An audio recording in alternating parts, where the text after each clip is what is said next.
রমজানের শেষ দশকে আমরা তিনটি কাজ খুব গুরুত্ব সহকারে করার চেষ্টা করব।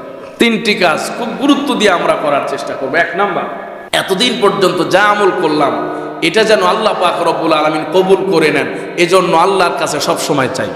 যা করলাম যদি কবুল হয়ে যায় নাজাতের জন্য যথেষ্ট। কথা বলেন ঠিক কিনা? যা করেছি যদি কবুল হয়ে যায় আমার আপনার মুক্তির জন্য যথেষ্ট হয়ে যায়। এই জন্য আমরা যা রোজা রেখেছি, নামাজ পড়েছি, তারাবির সালাত আদায় করেছি, এছাড়া তাহাজ্জুদ করেছি, যাকাত, সাদাকা, সাধারণ দান সব কিছু যেন আল্লাহ পাক কবুল করেন, এই মর্মে আল্লাহ পাক রব্বুল আলামিনের কাছে দোয়া। সব সময় আল্লাহর কাছে দোয়া করো, আল্লাহ রমজান তো শেষ, আমার ইবাদতগুলো আপনি কবুল করলেন কিনা আমি জানি না, মেহেরবানি করে আপনি আমার ইবাদতগুলো কবুল করেন। এই জন্য আল্লাহর কাছে 24 ঘন্টা মনে মনে চাওয়া, নামাজের পরে চাওয়া, সাহারির পরে চাওয়া, সাহারির আগে চাওয়া, যখনই সুযোগ হয় আল্লাহর কাছে। এক নাম্বার, এই রমজানের সমুদয় আমলগুলো মাকবুল হওয়ার জন্য, কবুল হওয়ার জন্য, গ্রহণ হওয়ার জন্য যেন আমরা চাই, এইভাবে আল্লাহ পাক রব্বুল আলামিনের কাছে আমরা চাইতে থাকি। আর 2 নাম্বার, যেহেতু এই রমজানের শেষ দশক হলো মাগফিরাত, মানে জাহান্নাম থেকে মুক্তি, আল্লাহ জাহান্নাম থেকে আমাদেরকে মুক্তি দিয়ে দিবে। তো এই 10 দিন আমরা বেশি বেশি করে আল্লাহর কাছে জাহান্নাম থেকে মুক্তি চাও, জাহান্নাম থেকে মুক্তি। আল্লাহ আপনি আমাদেরকে জাহান্নাম থেকে মুক্তি। জাহান্নামের আগুন বড় কঠিন, সহ্য করতে পারবো না। আল্লাহর কাছে কাকুতি মিনতি করে আল্লাহ পাকের কাছে কায় মনোবাক্যে একদম হৃদয় থেকে আমরা মাফ চাইব, যেন আল্লাহ আমাদেরকে জাহান্নাম থেকে মুক্তি দিয়ে দেয়। আল্লাহ যেন জাহান্নাম থেকে আমাদেরকে মাফ করে জান্নাতের বাসিন্দা বানায়। এই জন্য আমরা দোয়া করতে থাকি। আর এই 3য় দশকের আরেকটি গুরুত্বপূর্ণ আমল হলো সাদাকাতুল ফিতির আদায় করা। সাদাকাতুল ফিতির আদায় করা। সাদাকাতুল ফিতির হলো, এটাকে যাকাতুল ফিতর বলা হয়, রমজানের রোজার যাকাত। যেমন অর্থের যাকাত আদায় করলে অর্থ পবিত্র হয়ে যায়, রমজানে ফিতির আদায় করলে রমজান পবিত্র হয়ে যায়। সুবহানাল্লাহ, রোজা পবিত্র হয়ে যায়। এই জন্য হাদিস শরীফের মধ্যে এসেছে, এক হাদিসে নবীজি সাল্লাল্লাহু আলাইহি সাল্লাম বলেছেন যে এই রোজা তোমার জন্য ঢাল স্বরূপ, যতক্ষণ না পর্যন্ত তুমি রোজাকে চিরে ফেলো, যতক্ষণ না পর্যন্ত রোজাকে তুমি নষ্ট না করো। তখন রোজা নষ্ট হয় কিভাবে? কয় রোজা রেখে মিথ্যা বললে, রোজা রেখে অযাচিত দৃষ্টিপাত করলে, খারাপ দৃশ্য দেখলে, রোজা রেখে গীবত করলে, মানুষের নিন্দা চর্চা করলে, রোজা রেখে খারাপ কিছু চিন্তা ভাবনা করলে, কল্পনা করলে, রোজা রেখে ঘুষ এইসব অপরাধের সাথে, দুর্নীতির সাথে নিজে যদি জড়িয়ে যায়, তাহলে এই যে নানাবিধ গুনাহ আছে, এই গুনাহের কারণে রমজানের রোজা ত্রুটিযুক্ত হয়ে যায়। রমজানের রোজা যখন ত্রুটিযুক্ত হয়ে যায়, জবানের গুনাহের কারণে, চোখের গুনার কারণে, অন্তরের গুনাহের কারণে, তখন এই ফিতির আদায় করলে, সাদাকাতুল ফিতির আদায় করলে অনেক গুনাহ থেকে আল্লাহ পাক হেফাজত করেন এবং রমজানের এই ত্রুটি বিচ্যুতিগুলো আল্লাহ দূর করে দেন। সুবহানাল্লাহ। এই জন্য সাদাকাতুল ফিতির আমরা রমজানের শেষ দশকে আমরা আদায় করব। রমজানের শেষ দশক, হাদিসে এসেছে নবীজি সাল্লাল্লাহু আলাইহি সাল্লাম বলেছেন, ঈদের নামাজে যাওয়ার আগেই আমরা সাদাকাতুল ফিতির আদায় করে ঈদের মাঠে যাব। যদিও আমরা অনেক সময় নামাজ পড়ে যখন বের হই, তখন রাস্তায় আমরা অনেক সময় সাধারণ মানুষদের বা সায়েল যারা আছে তাদের হাতে সাদাকাতুল ফিতিরের অর্থ তুলে দেই। এটা সুন্নত না, বরং সুন্নত হলো ঈদের মাঠে যাওয়ার আগে সাদাকাতুল ফিতির আদায় করা, যেন সাদাকাতুল ফিতিরের অর্থ পেয়ে এই মানুষগুলো ঈদের আনন্দে আমাদের সাথে শরীক হতে পারে। সুবহানাল্লাহ পড়ে, কত চমৎকার বিষয়। এই জন্য আমরা যারা সাদাকাতুল ফিতির আদায় করব, ঈদের মাঠে যাওয়ার আগেই ইনশাআল্লাহ আমরা সাদাকাতুল ফিতির আদায় করব।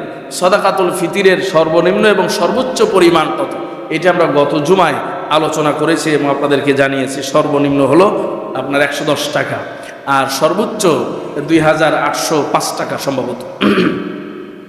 এইভাবে আমরা রমজানের এই শেষ দশক আমরা ইনশাআল্লাহ অতিবাহিত করব। সম্মানিত ভাইয়েরা, দেখুন আল্লাহ পাক রব্বুল আলামিন বান্দাকে সৃষ্টি করেছেন ইবাদতের জন্য, বান্দাকে সৃষ্টি করেছেন বা আল্লাহর গোলামি করার। আল্লাহর গোলামির বাইরে আল্লাহর কোনো এজেন্ডা নাই, কোনো পরিকল্পনা নাই, কোনো বিষয়বস্তু নাই।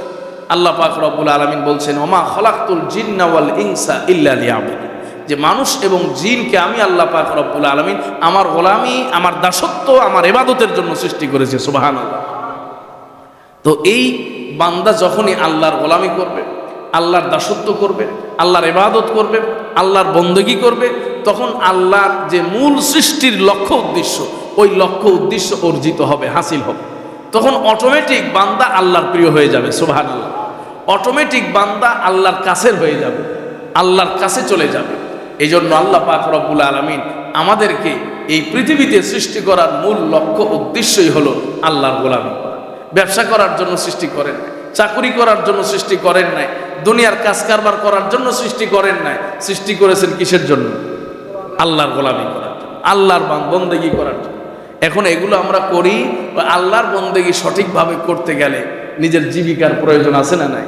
নিজের পরিবার পরিজনের জন্য পরিশ্রম করতে হয়, মেহনত করতে হয়। তো এটা হলো মাধ্যম, এটা হলো প্রাসঙ্গিক, কিন্তু মূল হলো আল্লাহর গোলাম। সম্মানিত ভাইয়েরা, এজন্য যে যত বেশি আল্লাহর গোলামি করতে পারবে, আল্লাহর বন্দেগী করতে পারবে, সে তত বেশি আল্লাহ পাকের নিকটবর্তী হয়ে যাবে, সুবহানাল্লাহ। বিশ্ববিখ্যাত ঘটনা আছে, বিশ্ববিখ্যাত অলির ঘটনা। বাদশাহ ইব্রাহিম বিন আদহাম রহমাতুল্লাহি আলাইহি বলখের বাদশাহ ছিলেন। তিনি এত বড় সাম্রাজ্যের অধিকারী ছিলেন। তিনি একদিন আপনার দুপুরের বেলায় একটু বিশ্রাম করতেছেন, তার বেডরুমে শুয়ে একটু ঘুমাইতেছেন। তখন ছাদের মধ্যে আওয়াজ হচ্ছে, মনে হয় কোন কেউ যেন পায়চারি করতেছে, হাঁটতেছে। ছাদে যদি আওয়াজ করে নিচে থেকে কিন্তু অনুভব করা। তখন ঘুমে ব্যাঘাত ঘটছে, মেজাজ খারাপ হয়ে গেছে, ঘুম থেকে উঠে ছাদে চলে গেছে। গিয়ে দেখেন এক বেচারা হাঁটতেছে আর আওয়াজ করতেছে। বাদশাহ ইব্রাহিম বিন আদহাম বললেন যে দুপুরের বেলায় ছাদে এখানে কি করতেছো তুমি? বেচারা বলতেছে যে আমার একটা ঘোড়া হারায় গেছে, সেই ঘোড়া খোঁজার জন্য আমি আপনার ছাদে আসছি। সুবহানাল্লাহ বল। বাদশাহ ইব্রাহিম বিন আদহামের মেজাজ আরো বেশি খারাপ হয়। দুপুরের বেলা ঘুমে ডিস্টার্ব করলা, বিশ্রামে ডিস্টার্ব করলা, আবার আমার সাথে মস্কারি করো যে এখানে একটা ঘোড়া হারায় গেছে, সেই ঘোড়া খুঁজতে আমি ছাদে আসছি। তো যাই মিয়া, ঘোড়া কি ছাদে পাওয়া যায়? ঘোড়া হারাইলে কি মানুষ ছাদে খুঁজে?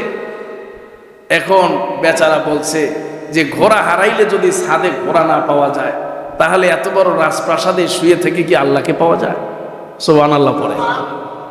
বাদশাহ ইব্রাহিম বিন আদহাম কিছু বলেন, তো উনি তো লাজবাব হয়ে গেছে, নির্বাক হয়ে গেছেন। কি বল, কথা তো রাইট, যে ঘোড়া যদি ছাদে না পাওয়া যায়, এত আরামের বিছানায়, এত আয়েশের জিন্দেগিতে থেকে কিভাবে আল্লাহকে পাওয়া যায়?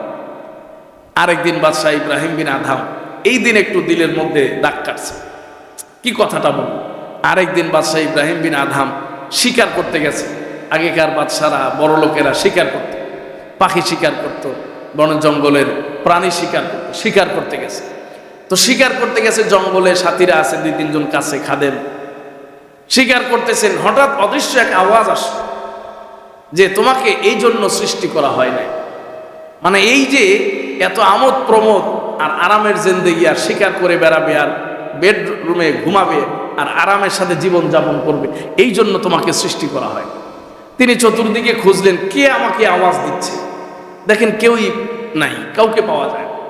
চিন্তিত হয়ে গেলেন যে তাহলে আমাকে কি জন্য সৃষ্টি করা হয়েছে? আমাকে এই জন্য সৃষ্টি করা হয় নাই, আমাকে শুয়ে থাকার জন্য সৃষ্টি করা হয় নাই, আমাকে শিকার করার জন্য সৃষ্টি করা হয় না, আমাকে কি জন্য সৃষ্টি করা হয়েছে?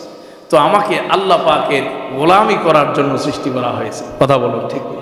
সম্মানিত ভাইয়েরা, বাদশাহ ইব্রাহিম বিন আদহামের এটা অনেক প্রসিদ্ধ ঘটনা। বলখের বাদশাহ ছিলেন তিনি। তার সিদ্ধান্ত নিলেন, তিনি তার রাজত্ব ছেড়ে, বাদশাহী ছেড়ে, প্রজাদের কাছ থেকে, সবার কাছ থেকে, পরিবারের কাছ থেকে বিদায় নিয়ে বললেন যে আমি আর এই রাজত্ব করতে চাই, আমি আর এই দুনিয়ার তামাশা করতে চাই না, আমাকে আল্লাহ পাক যেই জন্য সৃষ্টি করেছেন সেই কাজ করতে চাই। আওয়াজ করে বলুন সুবহানাল্লাহ।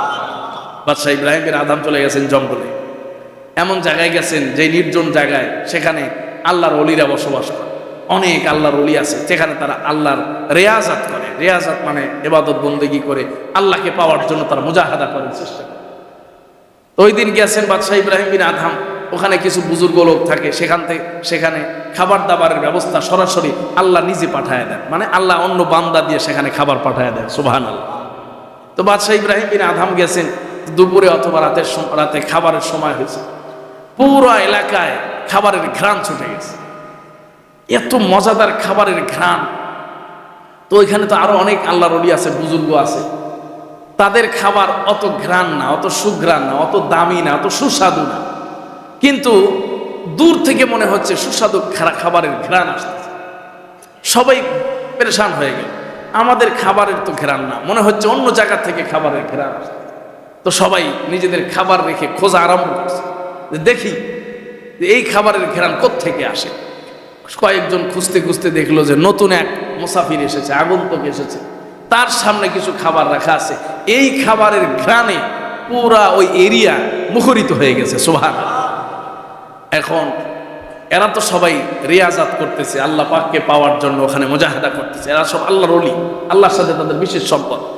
জানতে চাইছে আল্লাহর কাছে যে আল্লাহ, আমরা এতদিন পর্যন্ত এখানে রিয়াজাত করতেছি, এতদিন পর্যন্ত এখানে আপনাকে পাওয়ার জন্য তপস্যা করতেছি, মেহনত করতেছি, আপনি আমাদের সাধারণ খাবার দাবার পাঠান, আমরা খাই, কিন্তু আজকে নতুন একজন আসলো, একদিনও গেল না, আমরা কতদিন মেহনত করতেছি, আর সে একদিনও গেল না, এক বেলা মাত্র অতিবাহিত করেছে, তার জন্য আমাদের চেয়ে কয়েক গুণ বেশি সুস্বাদু এবং ভালো খাবারের ব্যবস্থা আপনি কেন করেন?